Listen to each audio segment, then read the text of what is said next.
That's so crucial to the aircraft's operation. 97 hectopascals. 297, visual.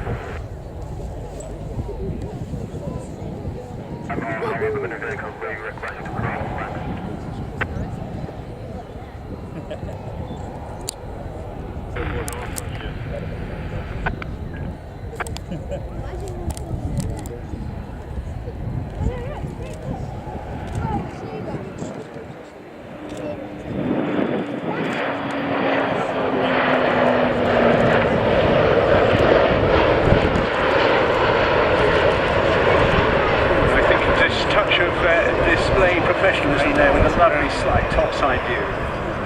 Yes, indeed. The normal operational crew for the Sentry comprises 18. 4 of them are on the flight deck. There are 3 technicians and no fewer than 11 people as part of the mission crew. They comprise a tactical director who acts as the mission crew commander, a fighter allocator, 3 weapons controllers, a surveillance controller, 2 surveillance operators, a data link manager, a communications operator, and an electronic support measures operator. The latter, of course, operating really to help ensure the self-defense of the aircraft using its self-protection systems. Used for air and sea surveillance, airborne command and control, weapons control, and other communications tasks. So there, owing to operational commitments, I have one chance this weekend to see the Boeing Sentry AW1 of number 8 Squadron at Royal Air Force Waddington.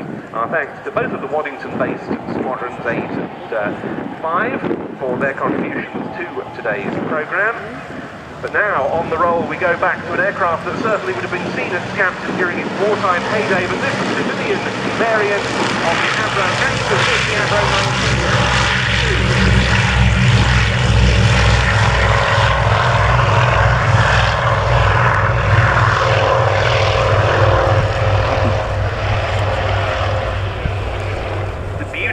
Sound of the 2 Armstrong Siddeley Cheetah 15 engines powering this aircraft, developing 420 horsepower each. This is one of the most significant aircraft types in Royal Air Force history for all sorts of reasons. It was designed to meet a specification from between the 2 world wars, issued by the Air Ministry for a twin-engined coastal reconnaissance land plane, and it was very advanced for its day, the Anson, which first flew in early 1935 because it was a monoplane with a retractable undercarriage. At that stage, biplanes with fixed undercarriages still held sway, and in fact this was the first ever RAF aircraft to use this configuration. There's a very strong maritime connection to the name Anson. It was so named after Admiral of the Fleet George Anson, who was the First Lord of the Admiralty during the 7 Years' War in the mid-18th century.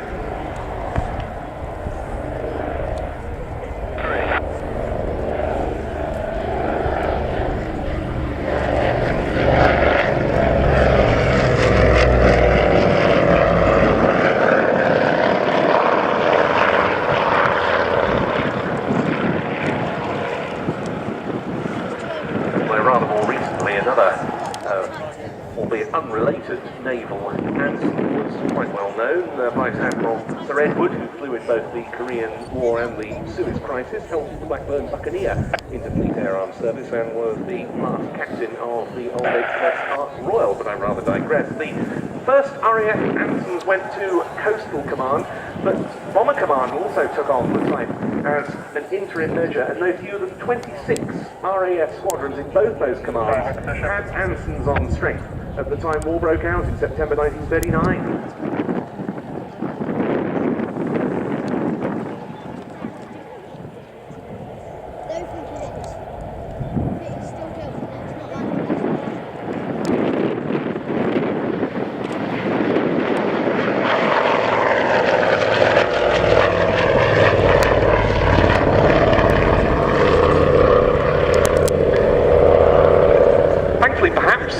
Rather more potent frontline machinery came along to succeed those early Ansons in the frontline roles, the likes of the Lockheed Hudson with Coastal Command and the Armstrong Whitworth Whitley with Bomber Command, although the Whitley, it must be said, was little to write home about. But the Anson found plenty of other roles. It was used as a communications platform extensively, with use also as hack aircraft on various communications tasks by frontline squadrons. Gazelle coming south about it.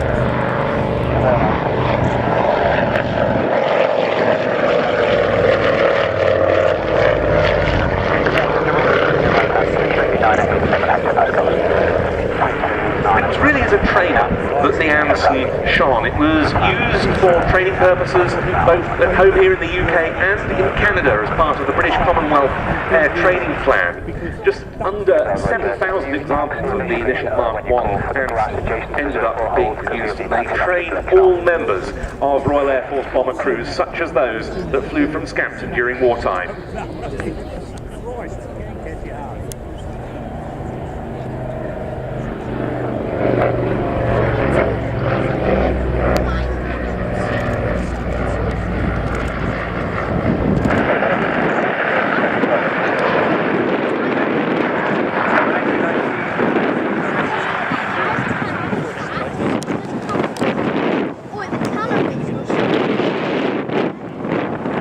Carried on developing and building the Ansons post-war, hence this Avro 19, which was developed as a civilian airliner variant in the hope of sales in the early post-war years, while other designs were still getting themselves established. In fact, relatively few were sold to civilian customers, but the RAF carried on ordering them and using them as bomb aimer trainers out in southern Rhodesia, navigation trainers in the form of the Mark 21, and for training signallers.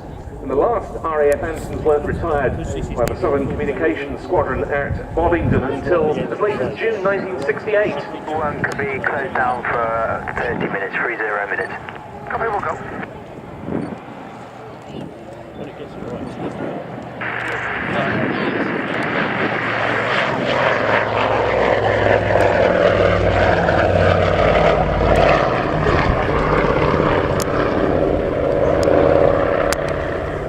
Certain that Ansons would have served on the station flight here at Scampton at one time or another. This civilian Avro 19, this one was in fact the first prototype of the new build 19 model. Given bigger windows, a higher roof line and various other enhancements to prepare it for the civil role. This one was built at now Leeds Bradford Airport in 1946.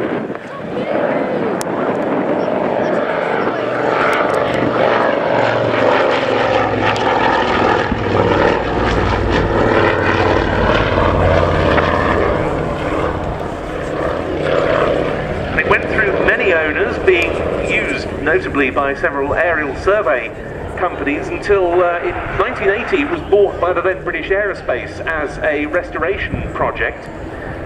It took quite a while to be finished off. Initially apprentices were doing the work, and then a group of retired former Avro employees at the old Avro factory airfield at Woodford in Cheshire, and it took to the air again in the hands of Al McKickin in March 2001, and since then has formed part of the BAE Systems heritage flight, because BAE Systems have 3 historic aircraft from different British manufacturers that they keep in airworthy condition and base with the Shuttleworth collection at Old Warden in Bedfordshire. There's this Avro 19, and there are 2 other lighter biplane aircraft, both of which you can see in the heritage hangar at Scampton today. They flew in yesterday, doing a splendid job in some quite windy conditions, namely de Havilland DH-60 Moth, that classic war training and touring aircraft of de Havilland, and the Blackburn B2, the rather less common side-by-side biplane trainer. Side-by-side seating being a rather unusual feature for a training aircraft of that day. They came in yesterday, and as I say, they are on display as part of the extensive BAE Systems Heritage exhibit here in the Heritage Hangar at Scampton. Thank you so much to them for their support, and thank you for providing also this superbly elegant flying display by the Avro 19. Captaining the aircraft, Peter Kozagorin. He is one of the 4 full-time military aircraft test pilots employed by BAE Systems at their Wharton flight facility in Lancashire, currently covering the Typhoon, the Tornado and the Hawk. And with him on the in the cockpit today was John Harrell, another highly experienced BAE test pilot now working for them as a contractor. So, into land then, the Avro 19 Series 2. James! James! Control 1, roger, lift and air taxi to the grass adjacent to the 04 hold. Just taxi grass to the